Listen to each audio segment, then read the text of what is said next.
The Other Cottage by Corvuscrowned. Summary. If Pansy wasn't shagging Ginny Weasley, Draco would never have been dragged to Luna's ridiculous Halloween party in the first place, meaning he would be sitting in the corner of the room with Harry Potter all night. But when a strange comet passes overhead, things start to get even weirder than usual.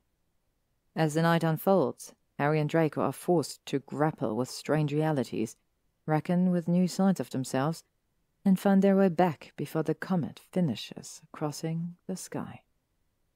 Part 1. Draco wonders if Harry knows he's got mulled wine in his lion's mane. He'd sloshed his drink when Seamus hollered something from across the room, and the inky red had dribbled down his chin, which he'd wiped at, indelicately, with the back of his arm. But there was still a patch of red just beneath his mouth, like he'd just devoured a lamb. "Sorry," Harry says, turning back to him. "What were you saying?" Draco doesn't remember.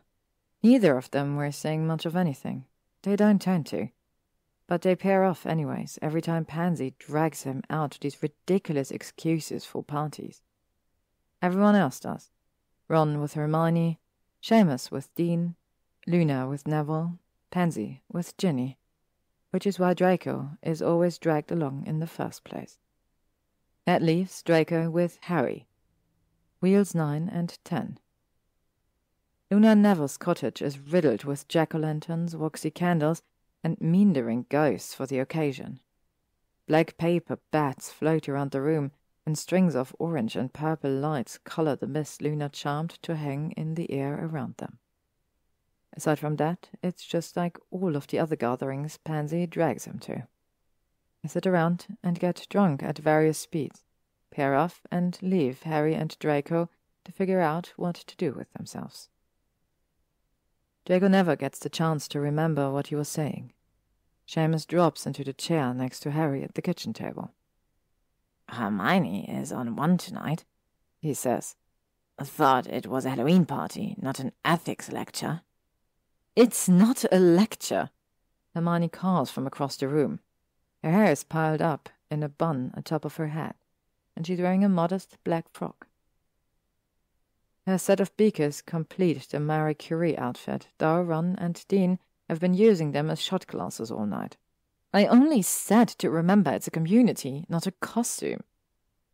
"I should have dressed up as her." Seamus grumbles into his drink. "Now there's a terror." He drops his werewolf mask onto the table. Black lips are curled back in an eternal snarl. Luna had insisted that costumes weren't optional on the invite. He floats around the room, dressed as the Aurora Borealis, clouds of ambient light following her with every step. He's gotten Neville into a mandrake costume, complete with orange terracotta pants and springy green leaves atop of his head. The others took this assignment with varying levels of seriousness. Ron threw on a Chudley Cannon jersey and called it a day. Pansy took it as an excuse to wear a skimpy outfit that was a little more than a black bra and skirt, and added a pair of mouse ears. Harry's a lion, which is a little obvious, but it works. Draco is Harry Potter. Harry had laughed when he and Pansy arrived, just like Draco knew he would. He charmed on a scar, and the glasses were easy to find. They sold them in Harry Potter costume bundles in nearly all the shops in Diagon at this time of the year. Draco had opted not to use the wig, spelling his hair black and disastrous instead. He'd even gotten Pansy to knit one of Ginny's Gryffindor scarves. "I want to know when we're starting the blood magic," Pansy says, appearing from a very lengthy tour of Luna's cottage, with a dazed-out and tussle-haired Ginny on her arm. "Seems a waste not to sacrifice something to the devil tonight." Ginny adjusts her Percy Weasley glasses and straightens his hat on her head. "I thought you said it was all muggle rubbish anyway." "It isn't," Luna says. "Tonight is the night that the veil between the worlds is the thinnest," she adds cheerfully. "Though I don't suppose the devil would care for blood sacrifice. It doesn't sound very appetizing. Maybe a cauldron cake."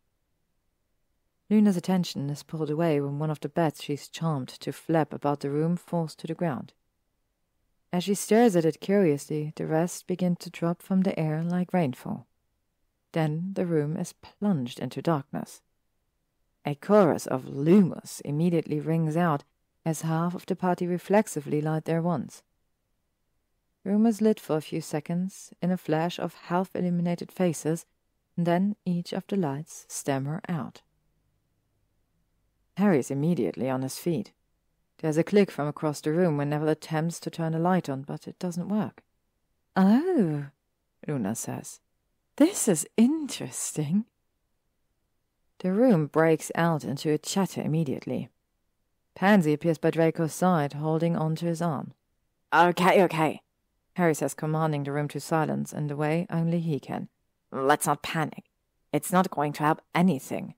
"What the fuck is going on?" Ron says anyway. "I can't get a Lumos, anything to augmenti." "Magical irregularities like this aren't unheard of," Hermione says, though her voice is pinched. "They're a bit like Muggle blackout. I'm not going to live like a Muggle," Pansy says. "You won't have to," Ginny says, appearing by her side. "I'm sure it's nothing, Pans. Mom told us about this happening once in the 70s. Dean takes out his vampire fangs. "Yeah, and it lasts a full week." Ginny scowls at him. "Unhelpful." "It's just the universe having a bit of a laugh," says Luna, whose Aurora costume has reverted into nothing but a silvery purple dress. "A Halloween trick. We should make a fire in the meantime, with matches." The room devolves into panicked chatter, and Draco stands across the room. Harry follows him, and they stand by the window, gazing into the dark of the night. "Harry," Draco says, glancing at him and then back out the window. "Look." Luna's cottage sits in the middle of an empty field, with no neighbors for miles. But there's a flicker of light across the field now, purple and orange illuminating the distant shapes of windows.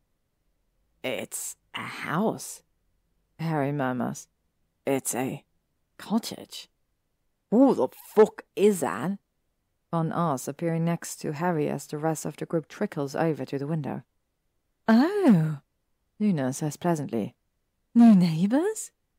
"I've never seen that house before," Neville murmurs. "They have magic," Dean says, cupping his hand around his face to look out of the window. "How do they have magic?" The fire brims in Seamus' eyes as he pockets his wand and grabs Dean by the arm. "Let's find out," he says. "We're going over there." "It could be some kind of trap," Hermione warns nervously, "and you can't defend yourselves without magic." But Seamus has already pulled Dean to the door. "Don't worry, Hermione," Dean says with a dark grin. "Just want to give them a warm welcome to the neighborhood." The door shuts behind them, and the room settles into an uneasy silence. Harry pushes the golden mane down around his neck. "Luna, do you have any candles?" he says, to a steady note of practiced authority slipping into his tone.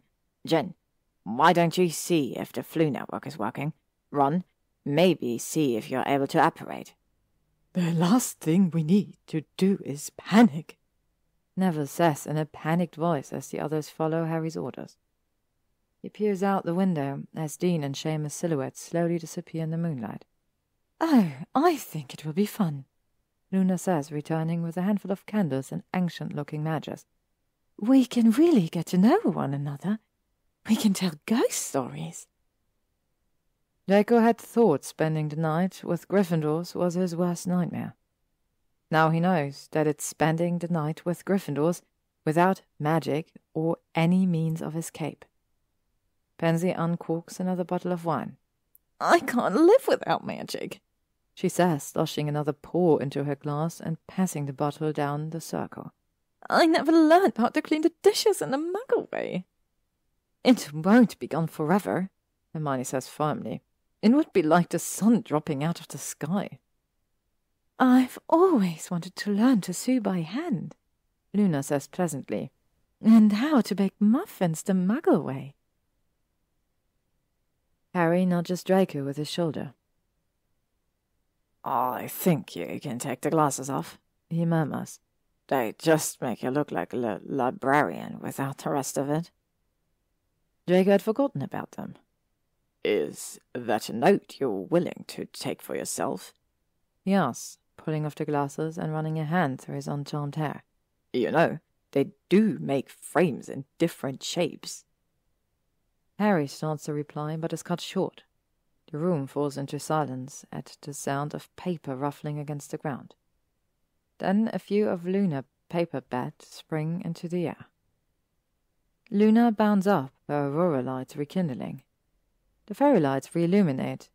The mist re-swirls, and Draco can feel the familiar hum of magic re-spark at his fingertips. See? Luna says, spelling a few of the lazier bats back into the air. Nothing to worry about. Magic is a playful thing. Ron and Ginny stand to gaze out of Luna's window, where the house across the field still flickers in the distance. Seamus and Dean push into the door at that moment. Well? Neville asks. Just got turned around, Dean says. Sent right back here. Seamus studies the room for a moment and then turns to stare out the window at the other cottage. What do you mean you got turned around? Ginny asks impatiently. I mean that we walked over to the house, and when we got there, we were here, Dean says, standing next to Seamus. Like it's a loop or a reflection. Christ, Ron says, dropping his hat into his hands. I bloody hate Halloween. I think it's best we all stay here for now, Hermione says in a pinched voice. I don't understand, Harry says. That house is also this house? It may be the comet, Luna says. They all look at her. What? Pansy snaps. Boxless comet, Luna continues pleasantly. It passes over England tonight. Looks around at their gawking faces pleasantly. It was written on the invitations. Well, this night has been a pleasure of the highest degree, Draco says, crashing back to the flue. But I think I'll take advantage of being able to get the hell out of here while I can. I don't know, Ginny says. You might end up in Antarctica. I think I'll take my chances, Draco says. Pans? She's right, Dray, Pansy says, not moving from Ginny's side. Maybe we'd best just stay until the morning. I do love sleepovers, Luna says, but the comet is only overhead for about an hour. She crosses over to Draco and loops an arm through his elbow. Draco, you have to stay. We haven't even started the seance. Neville stands beside her and kisses her on the head. I thought we agreed. No seances in the house. Then we'll have it outside. I'd prefer to be too drunk to understand whatever the hell is going on right now, Pansy says. He pours Draco a shot of fire whiskey and pushes it into his hand.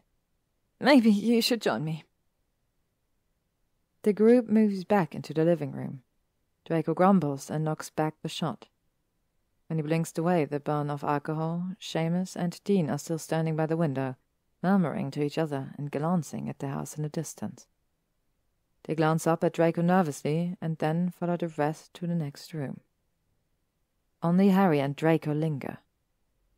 Harry turns to the window the moment the room has thinned out, worry finally wrinkling his brow now that there were fewer to witness it. What do you think it is? Draco asks, standing beside him. As they watch, the purple and orange lights glowing from the other cottage, which Draco now recognizes as identical to the one swirling above them, flicker into darkness. Then, after a few moments, they are rekindled.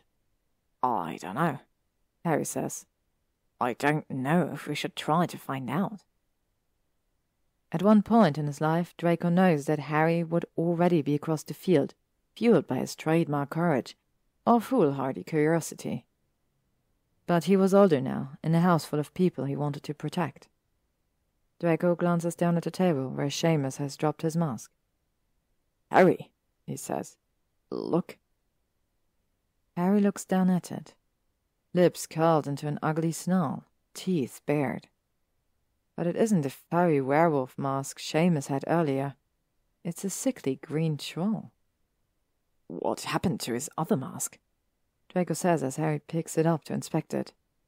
Maybe he had two. Harry says quietly. A backup. He didn't have to. Draco says. He walks over to peer into the living room from the threshold. It doesn't appear that anyone has noticed. The two costumes are similar without the mask, both simple and dark. But instead of the patchy, furry werewolf costume, Seamus has on a tattered troll vest. He and Dean sit in the corner away from the rest, studying the group in silence, occasionally exchanging murmurs. They both look like they're going to be ill. So what? Harry murmurs, appearing beside him. So he changed costumes. So they walked across the field and came back, and Seamus had changed costumes? Draco shakes his head, stepping away from the doorframe. Something's changed, he says. I think it was more than the costume. Harry studies him like he can't tell whether Draco is making a joke. I don't understand. I don't either, Draco says. But we need to go over there. Harry glances over his shoulder into the living room. Fine. I'll just tell Ron and Hermione. Of course, Draco says. Tell Ron and Hermione and tell everyone and put the whole house into a panic. Brilliant. Well, we can't just go. Then we won't, Draco says. I will. You can stay and babysit. Harry grimaces slightly, looking over his shoulder again. Okay, he says, facing Draco. We'll be quick, though. The moon casts Harry's back in a silvery glow as he leads the way across the field. It bounces off his jet-black hair and catches in the rustling knee-length grass that he parts with his steps like the sea. As they grow closer to the cottage, its features slowly come into focus. An ivy-drenched south wall, a thatched roof, and a door painted the bright lavender Luna had picked out when she and Neville moved in. The windows glow with a meandering purple and orange swirl of light. Draco can make out the silhouette of paper beds fluttering about inside. Harry stops short, and Draco nearly walks into his back. Harry hesitates. Reckon I have a bit of experience in this area. I don't think we should. He falters again, turning to Draco's. If we're in there, you and me, I don't think we should let them see us. Draco nods. Sweat is prickling at his collar, his fingers tight around his wand. Harry walks around the back of the cottage, giving it a wide berth. Draco can see the silhouettes inside. Mouse ears, a lion's mane, the shape of humans distorted by disguises. As they draw nearer, something flutters past one of the windows. Blur of a rainbow and clouds, a river of silver-white hair. Luna twirls in the middle of the room. Another Luna. Another costume. Harry grabs Draco by the arm and pulls him away from the window. They drop down onto their knees. Look, he whispers, pointing. An icy chill runs down Draco's spine as he follows Harry's gaze. There, partially obscured by the window pane, is Draco Malfoy, dressed in a hooded emerald cloak, silver snake amulet hanging from his neck below a long silvery beard. Salazar? Draco mutters, his mouth suddenly very dry. Slytherin? I thought about coming as him tonight, changed my mind at the last minute. As he watches, another Harry drops down on the couch next to him. His mane is missing the stain of white. I don't understand, Draco says. You're a lion there too. Harry's eyes follow as the rainbow-clad Luna swirls around the room, dropping cups of punch into Ron and Hermione's hand. A cannon's jersey, a black frock. You said you thought about it, Harry says, his voice no louder than the rustling of the wind through the grass. Maybe in this one you chose it. This what? I don't know, Harry says absently. They watch as Seamus ambles into the room, calling something over his shoulder. That's Seamus, Draco says, eyes dropping to the angry black wolf mask under his arm. That's our Seamus. They must have gotten caught here. Dean follows into the room. He's wearing an angular red and black vest with tight red pants and looks a bit like a space alien. His eyes are charmed to glow bright yellow, like a cat. "What is that?" Draco asks. Harry chuckles in bewilderment. "I think that's Thriller, Michael Jackson," he says. "What was he wearing tonight at, our cottage?" "I don't remember," Draco says. "A reductive portrayal of a vampire or some other inanity. It wasn't whatever that is." "Then this isn't them," Harry says, standing. "We should get back." Draco casts a glance over his shoulder. Lunard's cottage glows in the distance, a beacon in the night. The sea of darkness before them seems to stretch on for miles. As he watches, the lights within the house across the field flicker out. Another blackout. A chill of dread spills into Draco's stomach. Harry must feel it too. He's on his feet immediately. "Come on." The cottage's other light flicker back on as they approach. Harry reaches for the door handle, but Draco pulls him away. "How do we know that this is the right one?" he whispers. "Seamus and Dean got misplaced." Harry studies him. "I don't know," he says. He pushes his finger through his hair. "Fuck, we shouldn't have left." There's something incredibly unnerving about watching Harry Potter panic. Draco doesn't want to look at it for another second. "Okay, look," Draco says, crouching down by the window. "Ron and Hermione are right. Dean is a vampire. Neville's a mandrake. Luna is." He glances around for her. "Everyone looks right," Harry says as Luna walks into the room in a cloud of purple and green light. The relief in his voice is contagious. "Look," he says, pointing. "Even Seamus has a troll mask. This must be our original house." He's half stood when another figure walks into the room. Lion Harry Potter. He's followed by Harry Potter Draco. "Fuck," Draco breathes. Harry looks up at the sky. "We can't stay here." "Always fancied dueling myself," Draco says without taking his eyes off the other Draco. "Reckon I'd be my only worthy opponent." "Funny," Harry says flatly. "Seamus and Dean found a house without themselves in it," Draco says. "I'm sure there are other houses where we've left. We'll find one of those." Harry turns to him, his brows knit. "But how will we know if it's the right one?" he says. "Even if the costumes are right, how will we know it's really them?" "Fuck," Draco whispers. "Maybe it doesn't matter. Maybe—" Harry isn't listening. Draco turns to follow his gaze into the house. The other Draco and Harry have settled next to each other on the couch. Harry has his arm around Draco as they watch Luna talk with great animated gestures. The moment Luna turns away, the other Draco angles his face toward Harry and steals a kiss. Outside of the cottage, Draco drops onto his knees. "What the fuck?" Harry doesn't say anything. His eyes are glued to the scene. The other Draco turns into the kiss, climbing up Harry on the couch and looping his arm around his neck. It's more than a little indulgent. After a few moments, Pansy throws a pillow at them. "Right then," Harry says next to him. He stands. "Wrong house."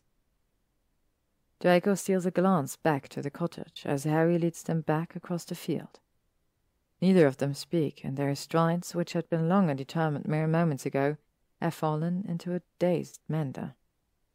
"We need to find the house where we left," Harry says as they approach the cottage before them. "Even if it's not ours, at least we won't be stuck between them." He looks up at the sky again as he walks. Draco follows his gaze and realizes what Harry has been looking for. He spots the comet burning through the night above them, a white hot streak pulling a tail of shimmering dust through the sky. "Luna said it passes for an hour," Draco says, his mind in a haze. Harry doesn't look at him. "I don't want to know what happens if it's done passing overhead and we're in the wrong place." Draco feels ill. Plays the words over in his mind, the reality of it, the realities. "I don't know if there is a right place.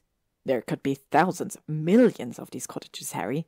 Even if there was a right place, it's got the wrong people in it. Harry stops short in the middle of the field. One cottage glows before them, one behind, each teeming with people they know and don't know. They're still them, Harry says quietly. We're still us, just in different costumes. What if it's bigger than that? Draco says. What if there are more differences? What if Voldemort won in one of them? Harry shakes his head. I don't think so, he says. Everything else has such little variation, like the difference has only started tonight. Draco looks over his shoulder. You think that, he says, unable to meet Harry's eyes. The last house, that started tonight? Harry might have gone red. It's hard to tell in the darkness. I don't know, he says. I guess maybe it's possible. He turns and continues walking. It's possible? Draco repeats without moving. The words fall out of his mouth. He doesn't know what he means by them. Harry stops again. I don't know, Draco, he says with exacerbation. Maybe for them it was possible. That's not us. Can we please keep moving? Harry doesn't wait for him this time. By the time Draco's thoughts have settled enough to command his legs, he has taken a few bounds to catch up with Harry's swift, determined strides. They are still several paces from the next cottage when the silence of the night is cut by the sound of shattering glass. Harry and Draco both drop onto the ground as the bright red light of a hex flies through the window. Harry glances back at him, the moonlight glinting off of the white of his wide eyes. Draco follows him as he inches towards the window. As he peers into it, a scene comes into focus. The drawn ones and huddled poses of a better. I don't know who this bitch is. Pansy's voice rings out. Within the cottage, she has her wand drawn and is pointing it at the throat of another pansy. But that isn't me. The other pansy is wandless, her hands thrown up in air in defense. She's wearing the same black bra and skirt, but she has on cat ears, while the other is wearing the rabbit ears. The rest of the party is crowded behind them, watching in confusion and terror as the scene plays out. Don't do anything hasty, Pans, Ginny says behind her. She isn't dressed as Percy like she was in their cottage. She's dressed as Molly Weasley. She's an imposter, Pansy shrieks, and Polyjuice are... I'm not, the other pansy says behind a sob. I don't understand what's... Gin, don't you fucking speak to her, the first pansy cries. We have to get out of here, Harry says beside Draco. This isn't going to. Another crash interrupts him as Pansy shoots off a hex that blasts a hole in the wall behind her double. From within the house, the other Harry's Expelliarmus rings out as he disarms her. They don't stay long enough to hear what comes next. Harry grabs Draco by the arm and pulls him away. He leads them clumsily from the house, his eyes locked on the comet above. I don't think it will be good if we run it to ourselves, Harry says as he drops Draco's arm and slows to a stop between the two cottages. Draco's joke about dueling himself doesn't feel nearly as funny anymore. He realizes that his hands are shaking. How have we not crossed ourselves in the field? Draco murmurs. I don't know, Harry says as they fray off the night. I think we're crossing through more than just a field. Maybe we should just stay here, Draco says, until it's over. Maybe things will reset then. Harry fixes him with a disquieting gaze. Or maybe not. Right, Draco says, swallowing hard. Better not to find out. He watches Harry as they approach next cottage. His eyes are fixed on the ground as if carefully placing his footsteps, though his strides are steady. That stupid lion's mane is still around his neck. In all of the houses, Harry's costume remained true, never changing once while the others' indecision played in a flurry around them. A variation of animal ears, masks, elaborate charmed outfits, references to Muggle culture Draco didn't recognize. But Harry was never one to give in to whims. He was always alive. He was always the same Harry, even with Draco's arm wrapped around him, even with Draco's lips pressed against his. Draco walks into Harry's solid back as he stops short in front of him. The profanity at his lips catches in his throat when he sees what gave Harry pause. The silhouette of figures standing outside of the house, cast in outlines of lavender and amber. One of the figures takes a slow step closer, and then another. Then they dash towards him. "Harry!" Hermione cries, gathering her frock up at her knees as she runs towards him. She throws her arm around his neck. "Christ, Harry, where have you been? You just disappeared." She turns to Draco as Luna comes into focus beside her. A blur of charmed purple and green light. "Why would you leave without telling us?" "Sorry, Hermione," Harry says, voice shaky. "Didn't mean to. We just wanted to check things out." He glances at Draco.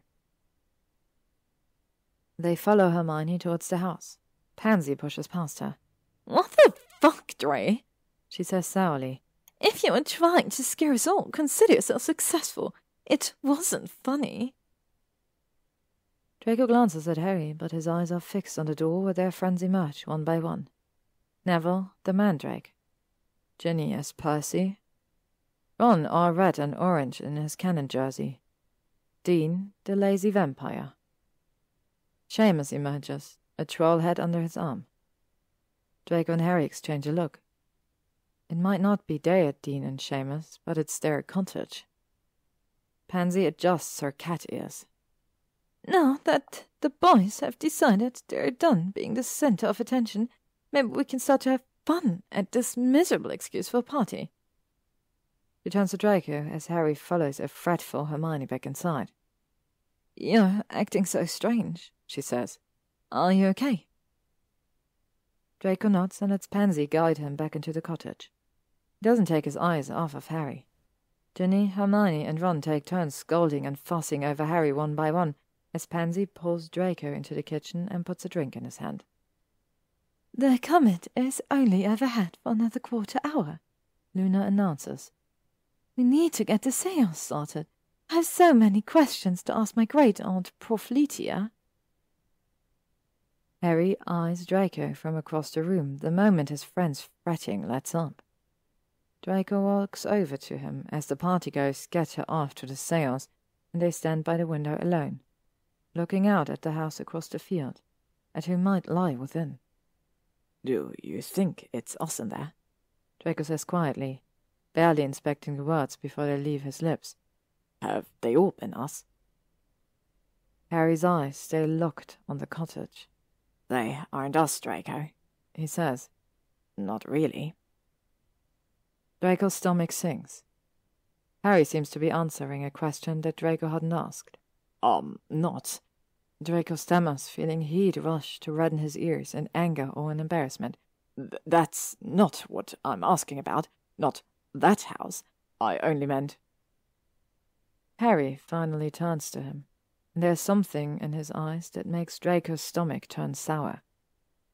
It's not until Harry averts his gaze, like he can't even bear to look at him anymore, that Draco recognizes it as pity. "Look," Harry says, gazing contemplatively at the empty space beside them. "I don't know how it happened, but we found our way back here. Maybe we should just..." He glances to the next room, from which the others' conversation spills out, their voices an indistinguishable cacophony of identities. Harry turns to him. The pity's gone from his eyes. It's replaced with something unreadable. "Maybe we should just forget about it," he says. "All right?" Cuffs Draco on the shoulder lightly. It's awkward and fraternal, and his face looks just as uncomfortable as the gesture. He tries to stitch a smile. Draco just stares at him. Pansy bustles into the room, her cat ears fallen down to her neck. "Will you stop being so bloody sneaky tonight?" she says, her voice thick and lush with drink.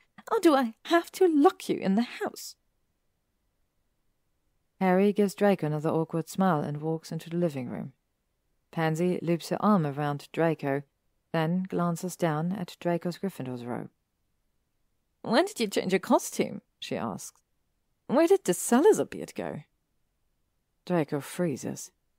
He glances through the threshold of the door where Harry drops down on the couch next to Ron.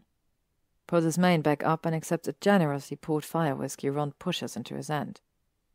He knocks half of it back in one go, and then his face furrows in the impression of a roar. Ron and Ginny double over with laughter. Just, Draco says, got a bit uncomfortable. Honestly, are you all right, Draco? Pansy says, pushing a lock of hair out of his face. You aren't acting like yourself. Draco flinches slightly from her touch, not taking his eyes off of Harry in the next room. Need a spot of fresh air, he says. Just, I'll be right back. He walks out of the cottage before Pansy can protest. The trek across the field feels monumental alone, like he might be swallowed by the meandering wind, the light of the moon, the tickle of grass at his legs. He has a quarter of an hour. That's enough time for 4 chances, 5 if he moves quickly. The first cottage has 2 Rons and 2 Hermiones.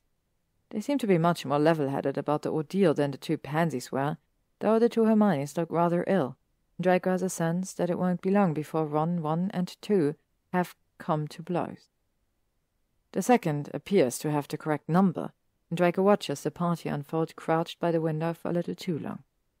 Ginny and Pansy snock in the corner, while Harry, Ron, Seamus, and Dean engage in a very competitive game of cards. Luna emerges from the back room with Neville holding a crystal ball.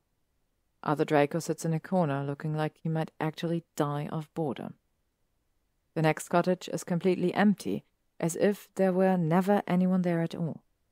He leaves quickly before he can think about why. Then, finally, Draco finds what he's looking for. He can tell immediately. It's something in the way they sit on the couch, Harry and the copy of himself. Not quite touching, but far closer than they need to be. Neville brings them each a bottle of cider, and Harry and the other Draco chat animatedly while they twist off the tops. The other Draco reaches over to twirl a lock of Harry's mane between his fingers, an amused look in his eye. Outside of the cottage, Draco can see it so clearly that he's found the right house. The way Harry looks at the other Draco, while his eyes are occupied on the mane. Enraptured and besotted, like he'd never seen anything so wondrous in his life. The other Draco pushes Harry's mane down around his neck. Then they kiss. They kiss like it's absolutely nothing. They kiss like it's the most obvious thing in the world. No one so much as glances in their direction. If the only variation began tonight, they had travelled a lot of ground in the past 3 hours. Outside of the cottage, Draco shuffles down into a crouch. His mind spins as the reality of the situation crushes down upon him. They have less than 5 minutes now. It's as if by fate that Harry stands up at that moment. He murmurs something to the other Draco, who listens rapturously from the couch. Then Harry walks into the next room. The other Draco remains in the room by himself, a private smile playing on his lips. Draco has never so badly wanted to hex himself. Instead, he turns out to the field and casts a single spark of fire. It devours the nearby blades of grass, burning in a small plume as it begins to spread. Draco glances back inside.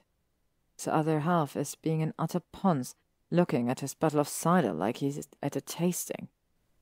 Sweat prickles Draco's brow as he watches, urging his other self to look up at the growing flame. The flame sparks and grows behind him, and finally, the other Draco glances up. Outside of the cottage, Draco quiets the flame with a whispered aguamenti. But the other Draco is already on his feet, peering out of the window. He glances over his shoulder and then walks to the window. Draco huddles nearer the cottage, out of his eyeline, and holds his breath. Draco doesn't know what would happen to him if it didn't work, but the sound of the other cottage door swinging up open confirms it. For once in his life, the stars are smiling down on him. The other Draco comes out alone, crosses his arms against the chill, pulls his Gryffindor ropes tight around him. Draco waits, breath stilled, until he's a few paces from the cottage. He shoots off an Expelliarmus first, whispering the incantation into the night. Surprise registers in layers in his double. He stares at his empty hand for a moment, and then his face contorts in shock as he sees Draco standing before him. He looks confused to the point of, "What?" Draco's Petrificus cuts him off. His double's spine stiffens and he falls over backwards like a felled tree. Even from a distance, Draco can hear a sickening crack as his head hits the brick step leading out of Luna's cottage. Draco raises his hand to the back of his neck reflexively. Draco glances into the cottage where the animated silhouettes of the others mingle, oblivious to the scene right outside. He steps away from the window and stands over his double. His hair has fallen in a mess at his face, and his eyes rolled into the back of his head. Merlin, is his nose really that pointy? A peal of laughter breaks out from the house, cutting into his thoughts. He doesn't have long before others come looking. Crouches down and levitates his double stiff body, directing it just beneath the tall grass alongside him as he walks further into the field. When he's several paces away, he breaks the charm, letting his double fall with a stiff thud to the ground. From a distance, it might look as if Draco was the only one in the field. From a distance, it might look as if Draco was entirely alone. A flickering light across the field draws his eyes up. The lights glowing from the cottages in the distance blink in and out of darkness. Draco freezes as he stares across the field. It isn't the lights flickering, it's the entire cottages. With one final spark, it vanishes entirely. "Draco?" Draco nearly stumbles over his double hidden in the grass as he turns. In the moonlight, a glint reflects off of glass frames. A shimmer of silver shine against jet black hair, and then catches in the rugged fur of a lion's mane pushed around his neck. Draco meets Harry halfway. Harry's arms are outstretched, so Draco walks right into them. Harry's solid and warm. Harry wraps his arms around him, and Draco realizes then that he's trembling. "What's wrong?" Harry whispers, his voice a warm, low vibration in Draco's ear. "Are you all right? Where did you go?" Draco only shivers more as Harry kisses his hair. "I'm fine," Draco murmurs. "Sorry." He feels stiff in the embrace, nothing like the languid, natural way his double had leaned into Harry's arms, like he was made for them. But he can learn. Harry pulls away to look at him, drops his hand to Draco's, holds him gently by the wrists as his eyes sweep up and down. "You lost the scar," Harry says, "and the hair." He lifts a cool thumb to Draco's forehead, sweeping across his skin. Then he cuts his fingers through Draco's hair. Draco kisses him, clumsily, messily, with a desperate curiosity he can't hide. Harry chuckles against his lips, stumbling backwards as Draco throws him off balance. "What's gotten into you?" Harry asks when Draco pulls away. Draco can hardly hear him over the rush of blood in his ears. Draco shakes his head. He takes Harry's hand in his, rough but warm and certain. "Come on," Draco says, trying to hide the quivering in his voice. He pulls Harry back towards the cottage to their friends. "Luna will be calling on us from the dead if we miss her seance." "Yeah," Harry says. He eyes Draco devilishly. "But maybe we can sneak out of here early. Go back to mine." "Right," Draco says. Blinks hard, trying to somber himself. "You know, I've memorized the charms for the hair and the scar," he says, adrenaline blooming into courage. "Something tells me you've fantasized about shagging yourself before." "Prick!" Harry laughed. He leans in to kiss Draco on the jaw, threading their fingers together as they walk back to the cottage. Draco casts another glance over his shoulder into the distance. The only light in the field comes from the moon. The rest is entirely empty. At least, at first sight. The end. Thank you all for listening to this wonderful story by corvuscrowned. I really hope you enjoyed it, and I really hope you will stick around for tomorrow for our great Halloween finale. I hope you enjoyed this month. If you like, let me know which your favorite story was, what was your favorite pairing, What did you enjoy? Are there stories you would like to hear for next year's round of my fall festivities? Anyways, thank you all so much for following along. It really means a lot to me. And I hope to hear you all very soon.